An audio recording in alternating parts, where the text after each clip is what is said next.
Les Grands Lacs aquitains abritent une grande diversité de végétaux aquatiques qu'on peut notamment qualifier de macrophytes, c'est-à-dire les végétaux qu'on peut voir à l'œil nu.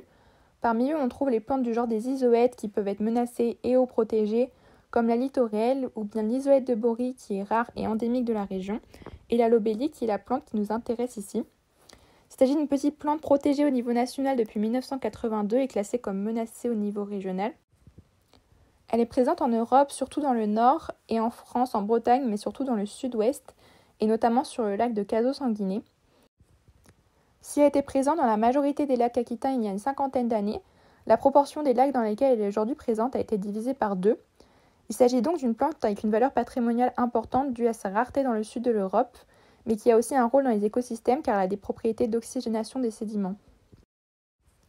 Dans ce contexte, le plan national d'action en faveur de la végétation arrière littorale, qui vise à maintenir les végétaux aquatiques menacés dans un bon état de conservation, a pour un de ses objectifs de définir des valeurs de marnage favorables aux végétaux. Dans ce cadre, ma problématique de stage était donc quel est l'effet du niveau de l'eau sur la lobélie de Dortmann. Dans un premier temps, il y a une grande partie de collecte de données sur le terrain, sur le lac de Cazaux. Les relevés ont été réalisés tout autour du lac. Le protocole consistait en un premier temps à repérer au mieux les lobélies dans l'eau grâce à leur port en rosette, ou bien avec les inflorescences au-dessus de l'eau. Des cadras de 1 mètre carré étaient ensuite posés et plusieurs paramètres relevés comme la hauteur d'eau mesurée pour chaque cadra.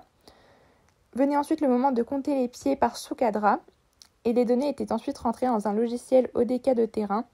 La localisation GPS était également relevée grâce à ce logiciel. Et ce protocole, pour avoir une grande diversité de milieux et de profondeur, était répété tout autour du lac. Bien qu'une carte de l'ensemble des relevés avec les abondances a pu être établie, ces données ont ensuite pu être analysées puisque c'est 550 quadrats qui ont été relevés sur l'ensemble du lac. Grâce à une analyse R, on a pu mettre en relation le nombre de pieds de lobélie en fonction de la hauteur d'eau et on voit que l'abondance est maximale entre 50 et 60 cm, ce qui peut suggérer que les lobélies sont peu sensibles aux variations de haut niveau d'eau.